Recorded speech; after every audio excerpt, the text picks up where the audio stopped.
वर्तमान के पलों में, अंतस की धारा में बहुत सरल सहज हो जाना,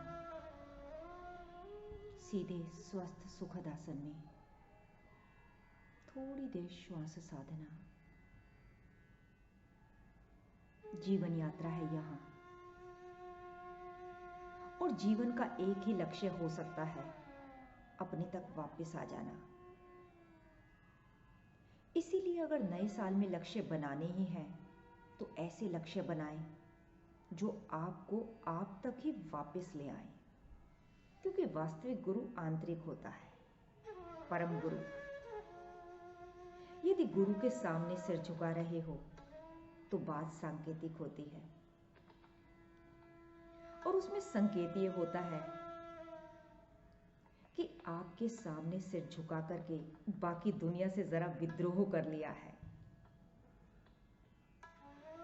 क्योंकि यदि आपके सामने सर नहीं झुका तो ये सर झुकता तो जरूर है, लेकिन कहां झुकता है पता नहीं। तुम खुद जानो। अच्छा हुआ आपके सामने झुका दिया, अब और कहीं नहीं झुकना है।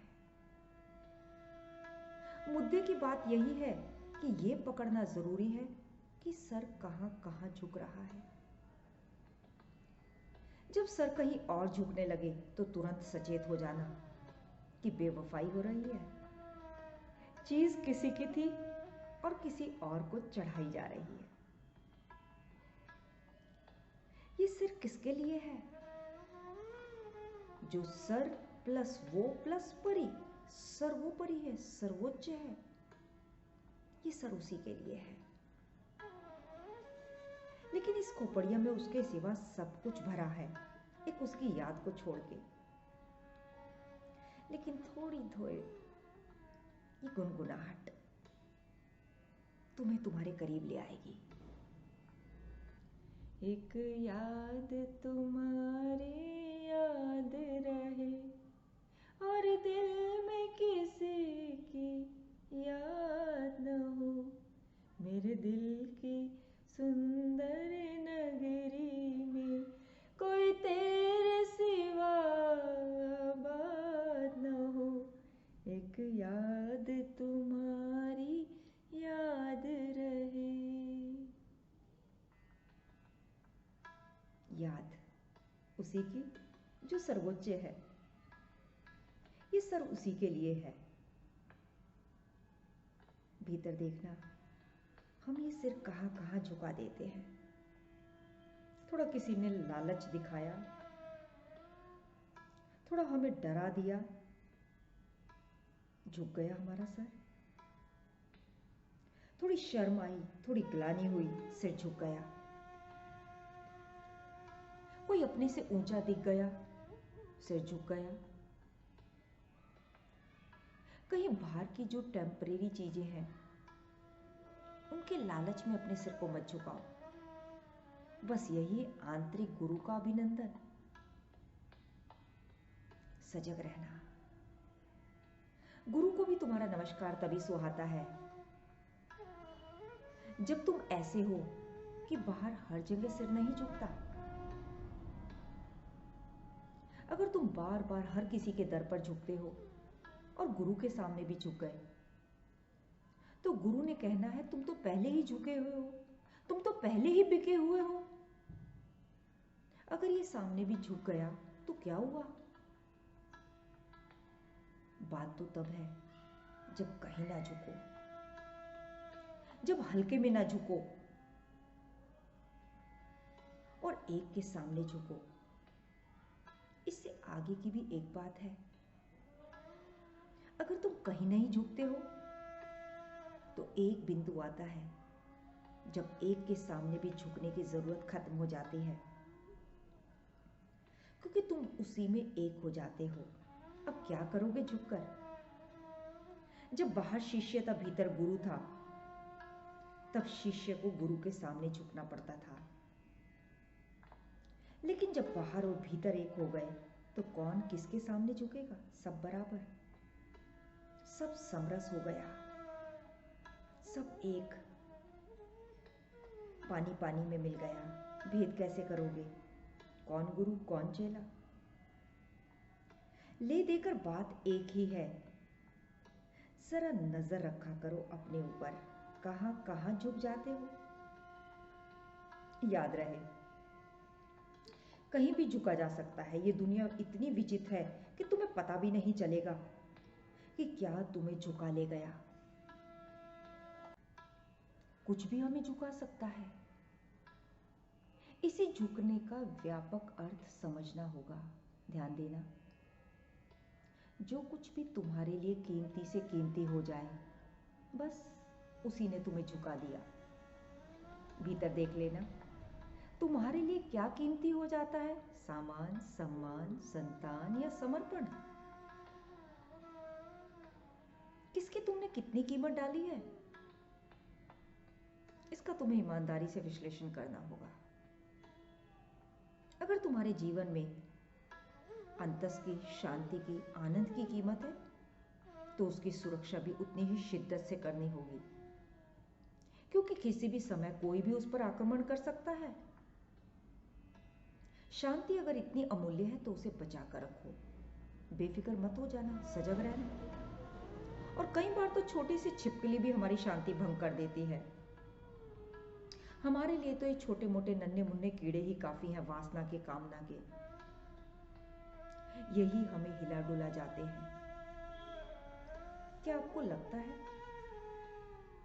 कोई बहुत बड़ा तूफान आएगा और आपको आपके गुरु के सानिध्य से उड़ा ले जाएगा? ऐसा कुछ भी नहीं होने वाला।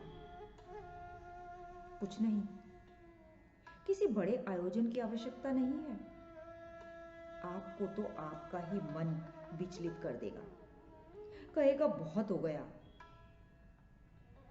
अब बस गहरा सूत्र पकड़ लीजिए। जब भी मन को कुछ खींचे, कुछ लुभाए, कुछ डराए, जब भी मन को कोई भी चीज उत्तेजित कर जाए, समझ जाओ कि खतरा आ गया। कोई और है जो मुझे व्यर्थ खींच रहा है। मन का छोटे से छोटा स्पंदन, मन की छोटी से छोटी लहर एक खतरा है। जो कुछ भी चल रहा है मन में, वो कारण बनेगा तुम्हें तोड़ने का। मन पर जब भी कुछ छा रहा हो, समझ जाओ कुछ गड़बड़ होने वाली है। गड़बड़ कभी ये बताकर नहीं आएगी कि वो तुमको तुम्हारे ही घर से निकालने वाली है।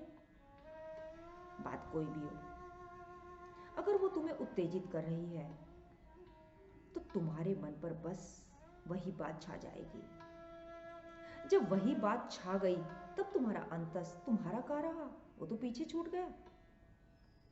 अब तुम्हारे मन पर उसी बात का कब्जा है। लेकिन चेतना ऐसी होनी चाहिए जैसे मछली। इधर जाऊंगी, उधर जाऊंगी, किधर को भी जाऊंगी, जाऊंगी ऊपर भी, नीचे भी, हर तरफ को जाऊंगी, लेकिन रहूंगी सागर के भीतर, अंतस में ही रहूंगी। चेतना ऐसी होनी चाहिए। सागर के भीतर मुझे जहां भी ले जाना हो ले जाओ, पूरी स्वतंत्रता है मुझे सागर के भीतर गति करने की। लेकिन आजादी का यह मतलब नहीं कि मैं सागर से बाहर आ जाऊं। मछली की वो आजादी प्राण घातक होगी जो उसे सागर से ही बाहर कर दे। लेकिन हमारा दुर्भाग्य रहा, दुर्भाग्यवश मन मछली जितना भी समझदार नहीं होता। मन कई बार आजादी का यह अर्थ निकाल लेता है कि मुझे सागर से ही बाहर आ जाना है। जो कुछ भी छाता है तुम्हारे मन में छाए, मन को गति करने दो, पर मन की गति वैसी ही होनी चाहिए जैसे मछली की सागर में होती है। हम जहां भी जा रहे हैं, सागर के भीतर ही जाएं, सागर से दूर नहीं जाना है। मछली जहां भी जाएगी उसे कुछ याद रहेगा, लेकिन जो कुछ भी उसे याद है, उससे पहले उसे सागर याद है, क्योंकि वो जहां भी जाएगी सागर में ही जाएगी। वो सांस कहां ले रही है? सागर में। वो चल कहां रही है? सागर में। उसके अंग कुछ भी करें, किस में गति कर रहे हैं? सागर में। तो मछली बहुत कुछ कर रही है। मछली को बहुत से विचार आते हैं, पर जो कुछ भी हो रहा है मछली के साथ, उसमें सबसे पहले उसके साथ सागर है। लेकिन हम इतने समझदार नहीं हैं। जब हमारे साथ बहुत कुछ होने लगता है तो बहुत कुछ हम पर इतना हावी हो जाता है कि सबसे पहले गुरु पीछे छूट जाता है, वाइब्रेशंस छूट जाती हैं, या कहिए अंतस, कुछ भी कहिए। देखिए, जैसे मछली को कोई पेड़ ललचाए और मछली उड़कर पेड़ पर चढ़ जाए। देखी है कोई इतनी बेवकूफ मछली?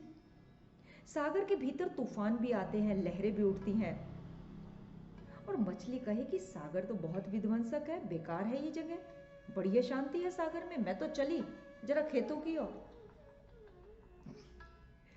तो मछली को थोड़ा रिस्पेक्ट की नजर से देखना। हमसे कहीं ज्यादा समझदार है। सागर में कितना भी उपद्रव हो, मछली ये नहीं कहती कि मैं तो चली पेड़ों पर।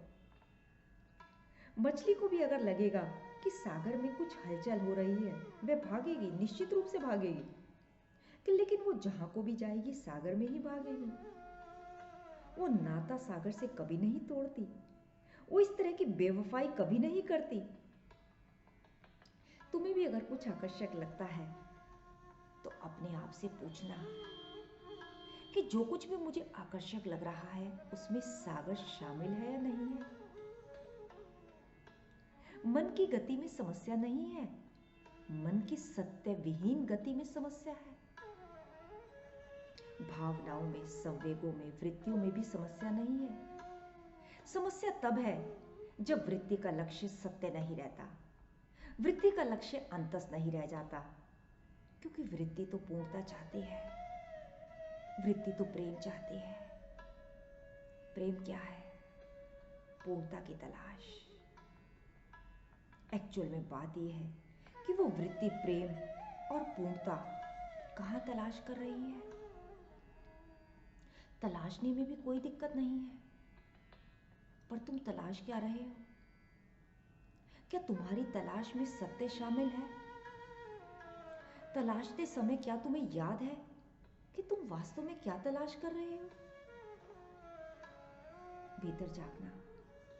विचार उठे, भावना उठे, भली भांति बस ये देख लेना कि तुम्हारे विचारों में, भावनाओं में परमात्मा बैठा है कि नहीं, गुरु बैठा है कि नहीं। ख्याल तो तुम्हें खूब आ रहे हैं, पर जिसका ख्याल आना चाहिए उसका ख्याल बचा है या नहीं। मौन पूर्वक। ख्यालों में तुम हो, निगाहों में तुम हो, ये जन्नत नहीं है तो फिर और क्या है।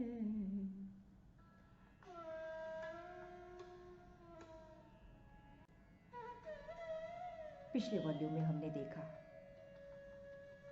भगवत गीता इसी प्यास का परिणाम है। भगवान कृष्णा भूति और विभूति की बात कर रहे हैं। वो कह रहे हैं जिसकी दृष्टि सद्भाव पर है बस वही संतुष्ट है। मान लो कोई कार्य आगे करना है, लेकिन जो अभी है हम उसमें संतुष्ट हैं या नहीं, भीतर देखना। ये धारा जो कृपा का परिणाम है, लाखों हजारों इस धारा से संतुष्ट हो रहे हैं, रिलैक्स हो रहे हैं, उसका संतोष मनाओ। यही संतोष की धारा जब तुम्हारी ऊंची होती है तो समझ लेना तुमने विभूति को पाया। और अगर तुमने विभूति को पाया तो तुम उस विश्व रूप दर्शन को अब तैयार हो, उसके दर्शन को। नेक्स्ट बताया तप, यानी इंद्रियों को किसी न किसी माध्यम से तपाना। सर्दी, गर्मी, भूख, प्यास, तेरा मेरा, लाभ, हानि, सभी में संभाव बना रहे, यही है वास्तविक तप। तो भीतर झांकना, ये धीरे धीरे तुम्हारे भीतर आ रहा है क्या?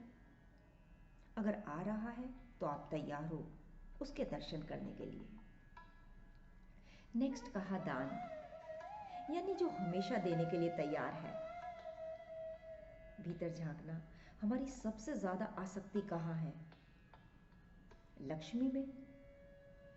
ध्यान दीजिए, सदगुरु रूपी लक्ष्मी नारायण जीवन में आते ही तुम्हारे जीवन से वासनाएं, कामनाएं अलग हो जानी चाहिए। अगर ये लक्ष्मी नारायण अभी जिंदगी में नहीं आए तो दूसरी लक्ष्मी तुम्हारे परिभ्रमण का कारण बन जाएगी। बहुत गहरी बात है ये। नेक्स्ट कहा यश अपयश। इसको हम नेक्स्ट वॉल्यूम में डिटेल से जानेंगे। तब तक जागे रहना, इंतजार के पलों में रहना। कितनी मासूम होती हैं ये दिल की धड़कनें, कोई सुने या ना सुने ये खामोश नहीं रहती। ये किसी की याद में, इंतजार के पलों में अंतिम क्षण तक धड़कती रहेंगी यूं ही।